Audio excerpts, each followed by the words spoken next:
Welcome to The Real News. I'm Kim Brown.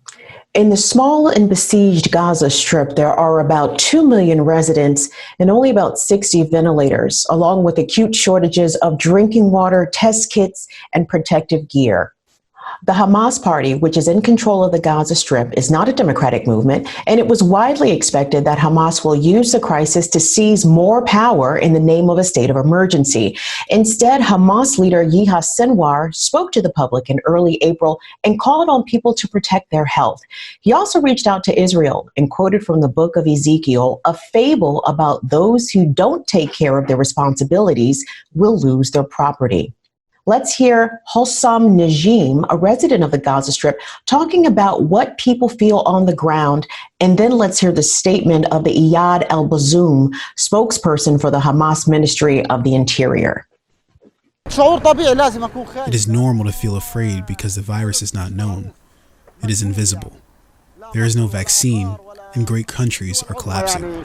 If we have to make a decision about imposing a curfew, we will not hesitate, and we have a plan ready for curfew to totally restrict movement in the Gaza Strip. Our plan is ready, but we are taking the necessary decisions in accordance with our daily evaluation. In the midst of this crisis, there's also talk of an emerging prisoner swap that will help cement a ceasefire between the Israeli forces and the Hamas party in Gaza. This deal was negotiated over months, but now that the Israeli Minister of Defense is being replaced, the future of the deal is uncertain. And to talk about this today, we're joined with Dr. Imad Al-Sous. He attained his PhD at the Free University of Berlin. He's a scholar of the Hamas party and of Palestinian nationalism. Dr. Al-Sous is currently a research fellow at the Max Planck Institute for Social Anthropology in Halle. Dr. Al-Sous, thank you so much for being here. Thank you so much for having me. So, Dr. Al-Sous, Yahya Sinwar is considered one of the hardliner members of Hamas. He spent 22 years in an Israeli prison after being convicted of murdering Palestinians who collaborated with the Israeli intelligence forces. So therefore, his public appearance seems to be a change of direction from his previous militant line. Do you agree? To a certain degree, yes. Because now Yahya Sinwar, he is not on his own, and Hamas is not a personalistic rule. He was elected as the head of Hamas in Gaza, and he is now the de facto leader of Gaza. So in fact, he's not behave as a military leader, but also as a responsible for the daily need of the Gazans. This is why his subject, his topic, what he's talking about is also targeting the health system, education, the blockade, the traveling, COVID-19, all of this is part of his job now. But I think what is also interesting about Al-Sinwar, he was released in the former prisoner swap between Israel and Hamas in 2011, which is called Shalit deal. And he has this legitimacy, not as a Hamas leader, but as a prisoner, he paid part of his life for the Palestinian cause. And this gives Al-Sinwar also important position, not also inside Hamas, but also inside the Palestinian society. This is why his line now is not taken as a military leader as was in the past. So one point that really grabbed the attention of the Israelis who watched Sinwar's public appearance was the quote from the book of Ezekiel and the fable of the vultures. On one hand, it sounds like a warning to the Israelis that they could lose everything if they continue to use force to take over Palestinian land. On the other, it almost sounds like a peace offering that Hamas might consider the Zionist claim to Palestine as legitimate if both Jews and Palestinians may share the land and live on it. So, Dr. Al-Sous, what do you make of this? Do Israeli journalists only hear what they want to hear? Sometimes journalists, yes, they hear what they want to hear. But I think the quote from the book of Ezekiel, and also he quoted The Merchant of Venice by Shakespeare to show that the antagonist is Shylock in The Merchant of Venice. It's a play by Shakespeare, who was a Jewish against Antonio, the protagonist. He was a good Christian. I I disagree with these quotations from Sinwar, but I think he did it, especially the quotation from the Bible, just to provoke the religious rulers in Israel. And it seems lately, religion became part of the Israeli politics. If you see, for example, in the deal of the century, Kushner discourse based more or less in biblical discourse. And Sinwar is just provoking this in a power game. But what I understand, if we contextualize the discourse of Yahya Sinwar, the head of Hamas and the head of Gaza, I think in reality he's asking for help. And the person who's asking for help, he reminds always the powerful that your power could fade away. As it's said in the book of Ezekiel, it will wither away, the plantations, so that your power will wither away. Regarding if you see like elements of peace in his long interviews about 2 hours, yes, because Hamas is always looking for a long-term truce with Israel. And this is its back for 1988. And in this regard, Hamas can achieve a deal with Israel without a mutual recognition. Also, if there is a possibility for a truce, that means there is a possibility of peace. I made, for example, a field work on the one-state solution, how the Gazans think about one-state solution. And I got some samples. Some of them were Hamas activists. And I was myself, even I'm Palestinian, I was shocked that Hamas activists, in principle, they don't have a problem with one-state solution.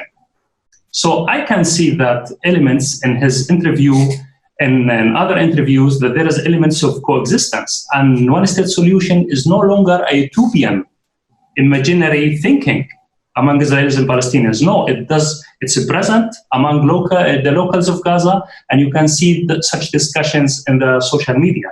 So yes, I can see there are elements of peace, but we shouldn't be very optimistic about this.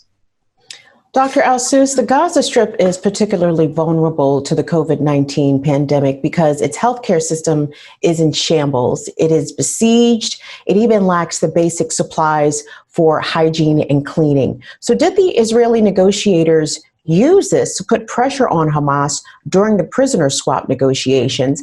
And how did Hamas respond to this?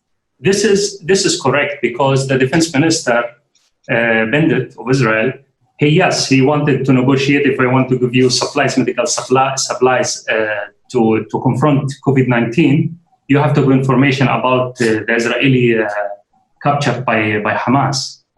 And yes, you're right. The basic medical supplies, and there is a shortage in Gaza. And for the sake of this interview, I made an interview yesterday by telephone with the spokesperson of the Ministry of Health in Gaza.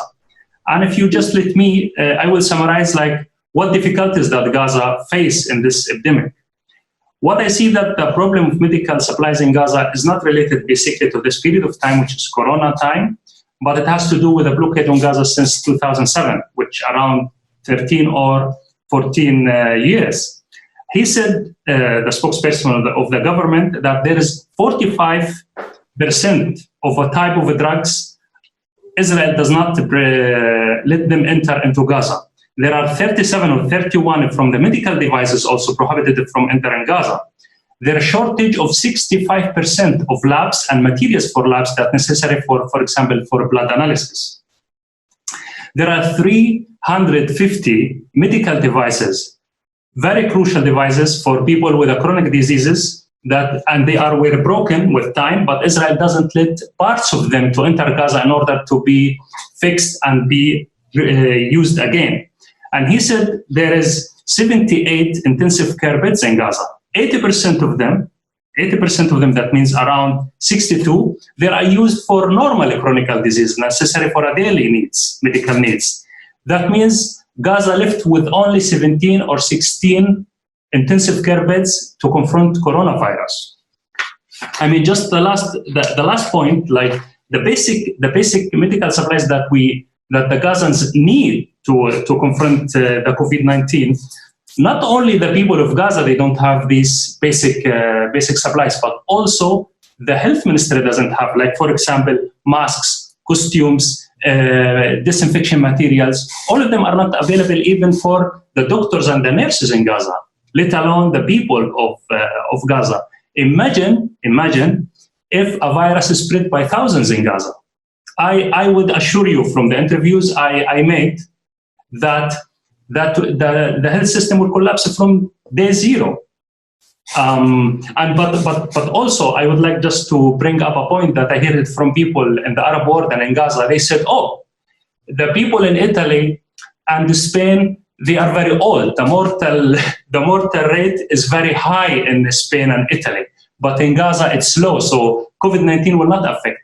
But I just want to say that COVID-19 doesn't kill old people. It just kills people with a weak immunity system. And in Gaza, you have tens of thousands of first-degree diabetic, cancer, heart problems, and much higher than Spain and Italy. So if it hit Gaza, it would hit a lot of people with a weak immunity system. So it doesn't mean that Gaza has a lot of young people, but also Gaza has a lot of chronic disease patients. And if it hit them, it will kill thousands, as in other countries. But they don't have the health system to confront it like Spain and Italy, unfortunately. You cannot compare Gaza to Lombardia in Italy. Lombardia is the richest area in the north of Italy, where the virus hit strongly. And Gaza is a very poor country. You cannot poor place. You cannot compare it to Spain or Italy. Imagine if the virus hit Gaza. It will be a kind of apocalypse for the people in Gaza.